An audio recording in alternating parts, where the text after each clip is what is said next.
Ya, balik lagi di Meror, Metosa Horor.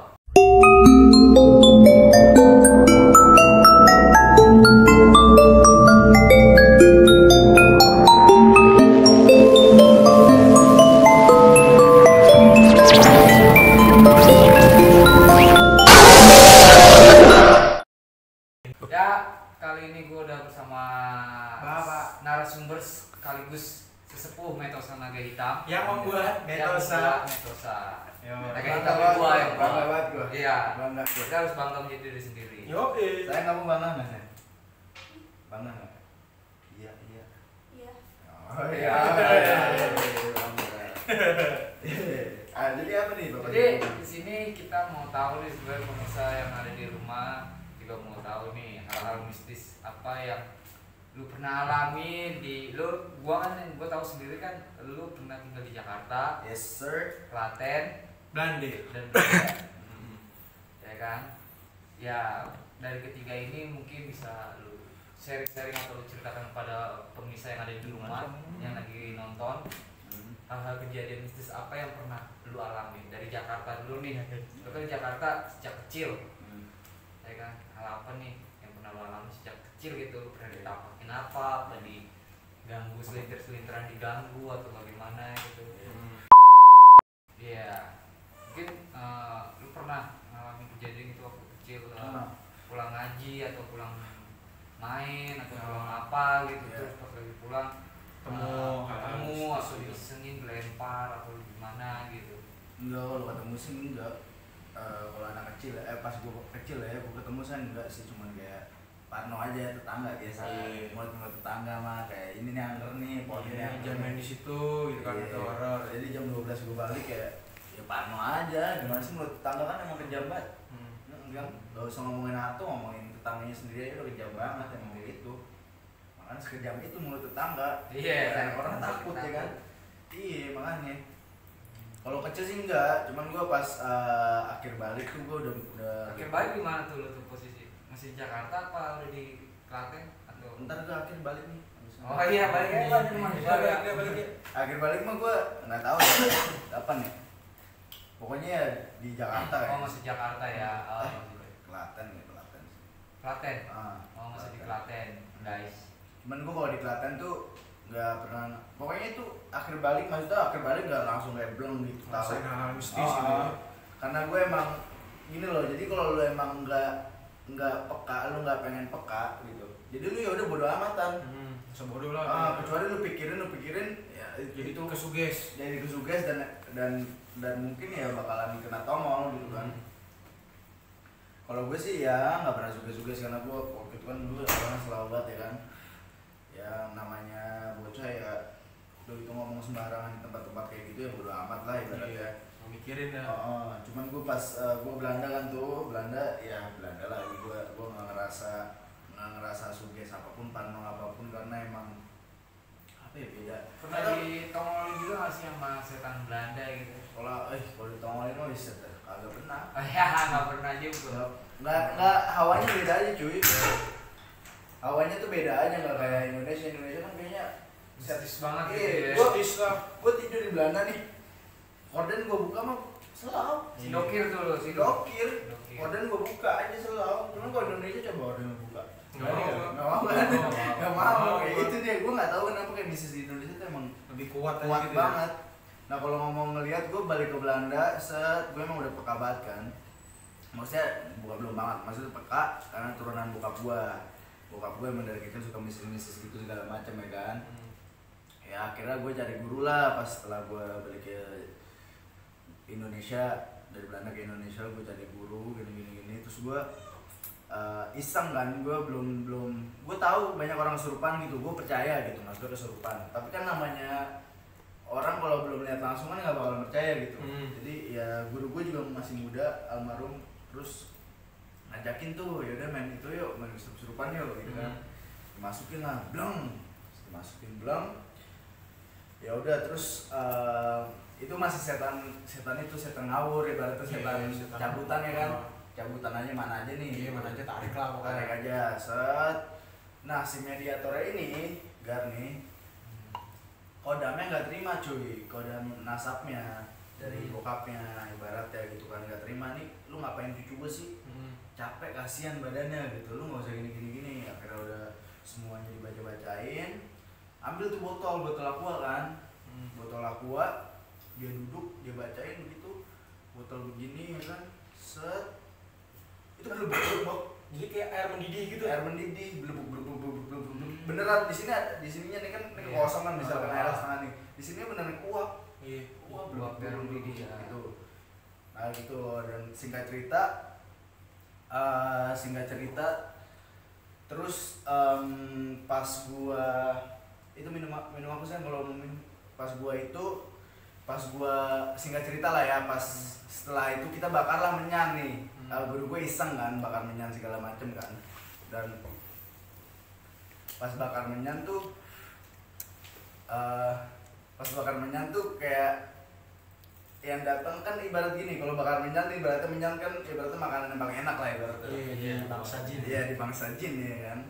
Yang datang tuh yang emang yang gede-gede lah, yang dekat-dekatnya di depan. Iya, anak jin cere mah ya lah diinjekin sama dia ibaratnya. Ya gitu, gue ngeliat nggak tahu itu sengaja dibukain matanya apa gimana santri-santrinya, ya gitu gue ngeliat wujud tapi nggak ada mukanya, nggak ada badannya. Terus apa tuh? Nah, apanya gitu mungkin? Kakinya doang bos. Anjir, Kakinya doang. Yang lu lihat Enggak, itu setan kaki apa? Enggak, kakinya Baru tuh kakinya doang? seatap. Ada sambungannya gitu. Kakinya seatap. Kakinya seatap, tapi ada sambungannya kan? Gua nggak lihat sambungannya, Ada ada gelap. sambungannya. Karena gelap. yang benar-benar yang lu lihat tuh kayak kakinya doang gitu ya. Iya, kakinya tuh seatap rumah. Maksudnya sampai dengkul sini nih, seatap rumah, dan itu bulunya tuh bulu kayak bulu Hijuk gitu. ya sapu hijau kayak sapu lidi, tapi maksudnya nggak lurus sapu lidi gitu Iya. kan. Nah itu katanya itu bulunya dipakai buat bulu perindu. Anjir. Itu buat ngikat perempuan Gitu ya. itu kayak gitu. Dan akhirnya juga ya setelah itu gue kaget ya, wah gila, gue ngeliat apaan nih gitu kan. Tanya nama guru gue, lu liat apaan? Itu kaki doang, itu gimana? Kok itunya tajam-tajam banget, gue bilang gitu kan. Nah, itu bulu perindu kata gitu. Nah kalau apa namanya, singkat cerita sebenarnya banyak sih kejadian-kejadian, cuman gue nggak apa ya, nggak gue tipenya tuh nggak ngelihat langsung gitu, karena kalau mau ngeliat jin ada levelannya cuy. Kayak levelannya itu kayak level 1 misalnya jin itu keluarnya pertama tuh asap dulu cuy, nggak langsung bentuk padat gitu. Kayak langsung bentuk padat, itu level 1 lah ibaratnya lah. Kalau padat mah ibaratnya yang emang yang udah deket banget sama Allah kali ya. Iya. Yang gue emang udah dikasih ya kan, udah Kasih kelebihan yang bisa lihat gitu. Dan kalaupun emang dia kelebihannya kayak gitu, tetap dari jauh tuh pasti masih asap dulu sampai akhirnya ntar padat gitu. Dan gue juga pernah ngeliat itu diiseng dibukain ada pocong kayak gitu. Pocong gue pernah ngeliat. Itu yang pas lu ngeliat pocong tuh lu lagi di mana? Lagi yang pas lagi pembelajaran sama santri-santri lu juga gitu. Iya, itu di Jasinga tuh waktu itu ke daerah Bogor gitu. Ngeliat pocong. Di situ mah santrinya ngaco-ngaco, jadi kalau lu mau dibuka mata batinnya nih, jadi lu duduk di kebon aja Kayak orang betapa gitu ya. betapa, depan lu genderuwo, dikasih genderuwo bleng, jadi jangan melek kan. Kalau orang parno pengen ngeliat kan, nggak ada apa-apa kan, pengen ngeliat gitu kan. Jadi kita biar pikir Nggak. fokus gitu, harus fokus lah Nah, gitu kan. udah depan lu genderuwo nih, pasti auranya kan ngaco kan. Auranya kayak gimana sih auranya gitu. Itu di Jasinga tuh kayak ngetes itunya, apa namanya, kayak santri-santri keren banget kayak gitu. Nah pas gue ngeliat pocong tuh gue iseng sama anak santri ya kan, mau lihat nggak apa gitu, mau perut pocong anjing gini terbang aja, Terbang gitu. nggak lompat pocong tuh nggak lompat, Tapi yang lu lihat itu terbang gitu. terbang begini pocong tuh nggak lompat. Makanya gue nggak tahu kenapa orang bilang pocong lompat tuh nggak lompat anjir. Pocong nggak lompat, percaya sama gue. Pocong tuh nggak lompat gini aja, orang dia punya ilmu, ngapain lompat lah lama-lamaan ya kan. Terus kepalanya kanan, Seru juga ya kan, palanya begini. itu ngeliat pocong terbang goyang-goyang. Jadi YouTubers nih, Ya. pulang dari Belanda ke Indonesia. Hmm. Kalau gue tahu nih sama rekan-rekan, lu kan tinggal sendiri. Ya. Pernah nggak sih lu ngalamin lagi apa pas tidur gitu digedor-gedor ke kamar lu atau pintu rumah lu atau lu bikin dia nongol depan lu gitu. Ya kalau rumah itu kan percaya nggak percaya ada penunggunya. Iya, pasti kan ada penunggunya gitu. Ada betul. Di sini sih gue seringnya ngeliat kunti sih dia. Di sini. Iya. Ya nggak mengganggu, nggak, auranya juga nggak terlalu kuat. Maksudnya kayak ya ibaratnya betapanya juga kurang lama lah ibaratnya lah jin cerit lah ibaratnya. Beda apa-apanya ya? Beda apa-apanya Ada berarti apa-apanya. kuntilanaknya. Dan ya gue kalau ke kamar mandi kadang di pojokan begini gitu. Tapi dia nggak pernah ke kamar gue, pernah ke kamar gue sekali doang. Pas ada kejadian, bukannya ada kejadian di kamar gue sekali lagi tiduran, ngapain nih orang kata. Maksudnya ngapain nih kunti, bukan orang. Ngeganggu ya kan, mau istirahat. Terus juga kadang kalau gue lagi apa sendiri lewat pleng gitu kan anjir. Cas kayak sekelibat gitu ya. Kayak gini udah pokoknya. Kayak gini. Gue lagi kencing banget nih, lagi pengen kencing ke kamar mandi, dia lagi pojokan begini. Gue kayak anjing nggak jadi kencing. Bukannya takut ya, males aja, gue udah males. Sebenarnya gue udah males begitu-gituan cuy, karena energinya tuh kepake banget kan, kayak energinya kepake banget.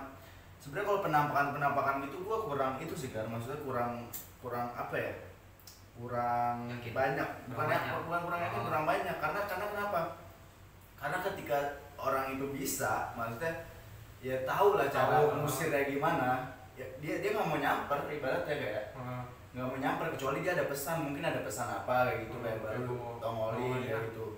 Nah ibaratnya kalau kayak orang-orang awam kayak gitu ya mungkin ditongolin, cuman kalau ibarat setan ngelihat aura orang kan kayak dia mikir juga. Ya nggak sih, mikir juga ini gue tongolin gak nih daripada ntar Gue siap. iya gitu, gue sial gitu.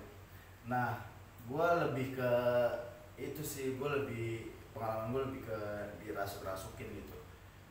Maksudnya kayak mediator kayak gitu cuy. Ya lu pernah dirasukin apa gitu sama guru lu? Itu buat Kalau gue enggak, jadi tuh yang orang yang bisa dimasukin itu orangnya tulang ekornya renggang. Oh. Gue nggak tahu ngejelasinnya gimana, cuman tulang ekornya tuh renggang, itu gampang banget dimasukin. Pokoknya kalau bengong dikit, kalau nggak dikit.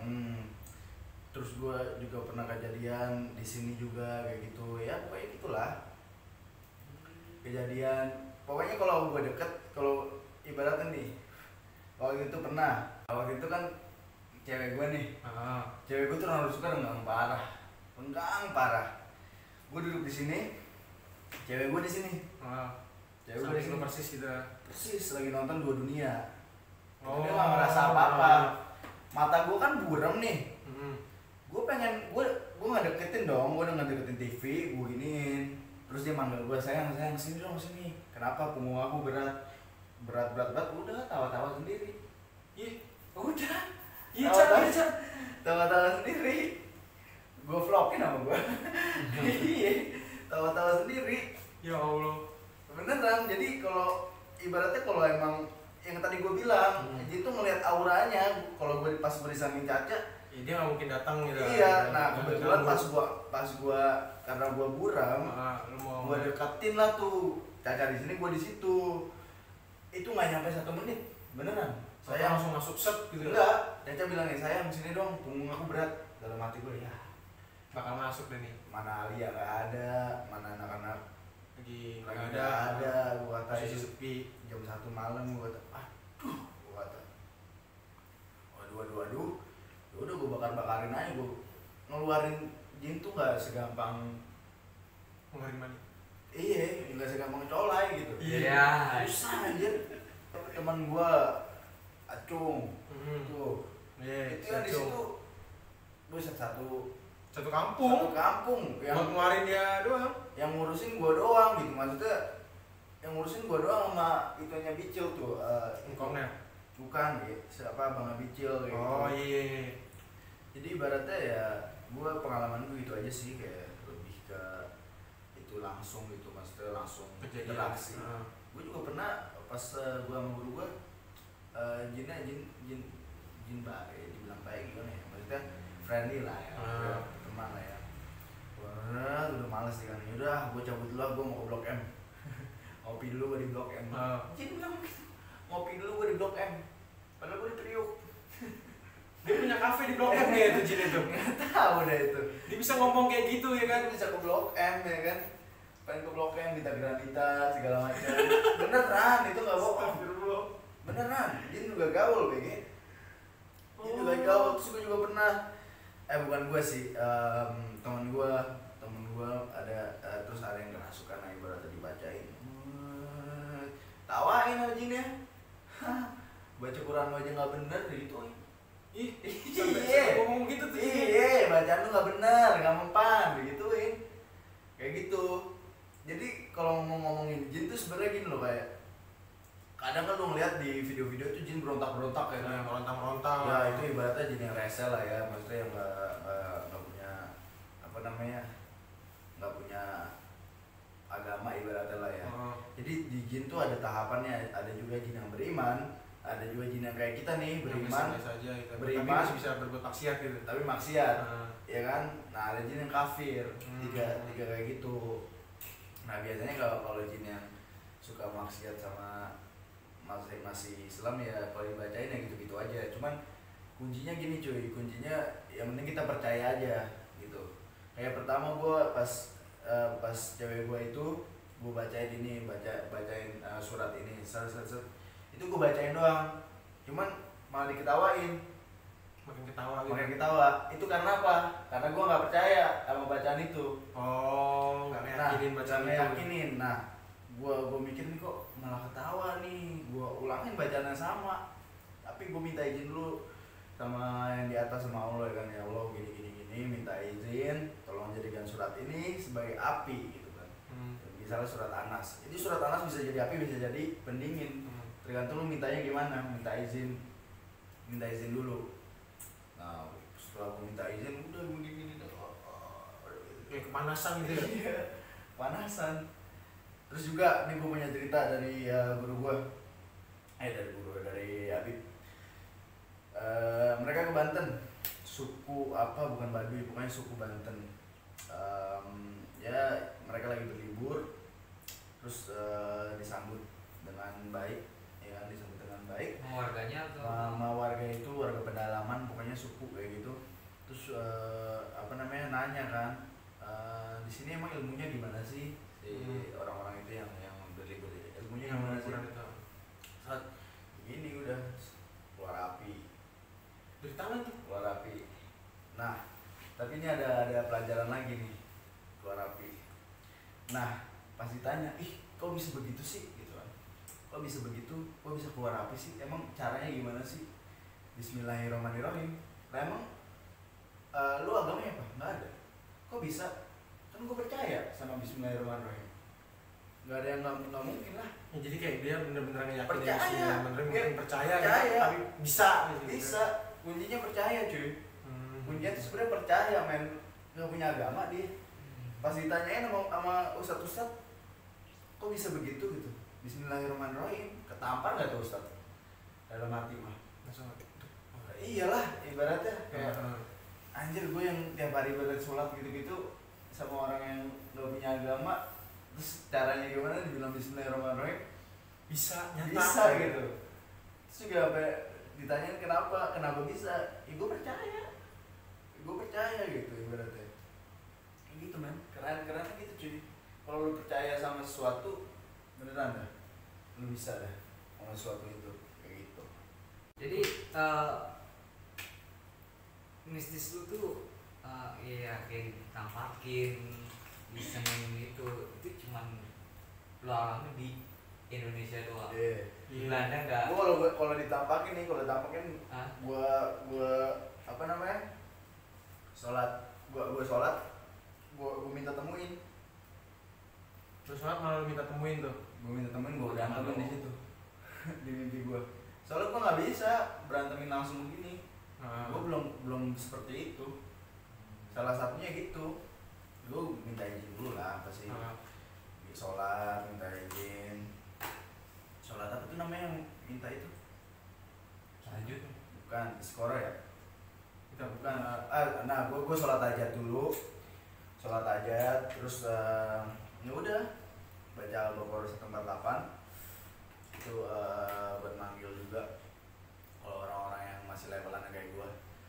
Al-Baqarah 148 ya udah ntar mimpi ntar ketemu udah tuh udah bisa lalu ngapain di situ. iya mau berantem mau ngapain kek Niatannya apa gitu izin Gitu. dulu misalnya ada persyaratannya lah ya kan? nggak ada persyaratannya minta izin lah mau lah. Oh iya ding Iyalah nggak ada persyaratan emang Allah izin dikasih persyaratan nggak ada lah. Makanya kalau minta mau lo jangan setengah-setengah cuy.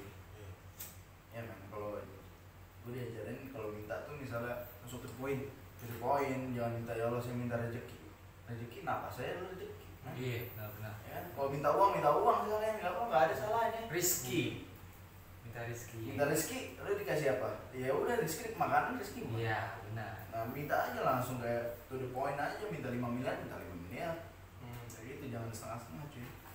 Jadi intinya gue nggak ada itu sih nggak terlalu ditampak-tampakin gitu sih. Walaupun ditampakin dan gue ngerasa nggak ganggu kayak yang pas cewek gue diituin yang dirasukin cewek yang gue pengen banget ketemu gue sampai kesel banget sumpah kayak kasihan raganya gitu cuy kayak bini gue pak ibaratnya iya bini gue diganggu ya kan.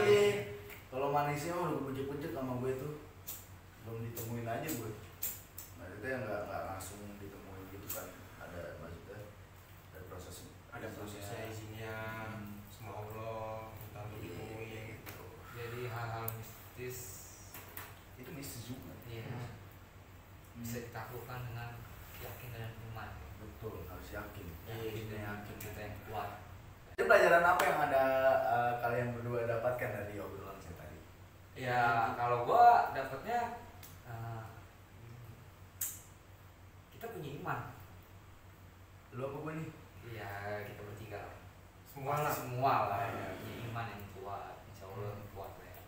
Bahwasanya pelajaran yang lo omongin tadi itu jangan pernah coba takut dengan hal-hal mistis kalau kita punya iman itu. Iya tuh. Karena- Takut sih wajar sih. Iya takut wajar tapi ya apa sih atas yang takut tuh apa ya pokoknya itulah ya ngeri ya ngeri biar begitu ngeri lah takut wajar. Jadi tuh gue tambahin lagi. Jadi misalnya kalau ada orang kerasukan terus lu bacain dan lu udah yakin terus nggak mempan berarti sholat tuh kurang kan. Dan jin itu betapanya lebih dari sholat. Ibaratnya nggak kayak gue sering banyak bilang kalau ada apa-apa udah baca ayat kursi kayak lu sholat nggak pernah ya kan, lu berdoa nggak pernah, tapi jin yang lu lawan tuh bertapanya 1000 tahun sama iblis gimana dong ya kan? Lu nggak pernah sholat nih, lu nggak pernah ngapain ngaji nih, lu ngelawannya jin yang udah beribu-ribu tahun kayak kebakar cuman ibaratnya geli doang ibaratnya Luka ringan lah ya. iya luka ringan ibaratnya gitu. Kalau Ega gimana Ega? ini kalau menurut gue ya kayak tetap harus yakin dengan apapun itu. Kayak misalkan yang tadi contohnya Rangga dengan Bismillahirrahmanirrahim pun, Iya. dengan tambahin dengan keyakinan pun ya lo bisa ngelakuin apapun gitu kan. Yang penting yakin aja. yakin itu sih Yakin dan serahkan semua Kepada kepada Allah Allah. SWT. Jangan bergantung kepada manusia. Yo, Tapi kan Togar non nih. Iya. Gue pengen nanya kayak Ega. Kadang lu suka pusing gak sih kalau nggak dapet duit, nggak dapet jodoh segala macam? nanya ke gue Pusing. apa lu kan Enggak, lu Togar. Lu. gua apa tadi kita lo Lu pernah gak sih kayak mikir gue besok makan apa ya kayak gitu? ya pernah lah pasti semua orang pernah lah ngalamin kayak gitu. Nah, yang gue pengen kasih tahu adalah padahal kalau setiap muslim dan muslimah sholat, mereka selalu bilang apa? Inna sholati wa nusuki wa mahyaya wa mamati lillahi rabbil alamin. Tahu nggak artinya apa? Enggak. Inna sungguhnya sholatku wa nusuki wa mahyaya wa mamati, takdirku, matiku, jodohku, semuanya semuanya tangan Allah. Terus kenapa lu mikir? kenapa lu panik? Setiap sholat gitu, nah sholat ya manusia mamanya mengerti lah yang bilang. Terus takut bro, itu udah lu tiap hari udah ngucapin itu. Iya benar. Lu udah menyerahkan diri lu kepada yang di atas lu. Jodoh gua, mati gua, hidup gua, Semua di tangan Tuhan. Nah, nggak usah panik. Betul itu. Pusing ya. Ketampar tuh, pem. Langsung duk. Iya, Ini sisi lain gua guys, yang Nah. nggak buat tunjukin di vlog gua gitu aja. Itu aja. Yap, kayaknya gitu aja di video Erlang Asari ini. Salah ya. Oh, Ya. Oke. Ya, oke lah, itulah perbincangan malam ini terhadap sinar Bapak sumber Bapak Erlang. Erlang selaku pembuat Metosa-nya sendiri. Iya, Yang pada request Bang vlog sama Erlang nih udah gua tepati janjinya ya. Yoi. Cuman dengan tema mirror ya. Mirror. Mirror. Kaca. Mirror. Jadi udah Merlang nih, gimana tanggapan kalian? Pokoknya terus saksikan video Metosa Naga Hitam, khususnya Mirror, Metosa. Horor. Dan jangan lupa like, comment, and subscribe. Dan share juga ya. Dan share juga. Bye-bye. Bye-bye.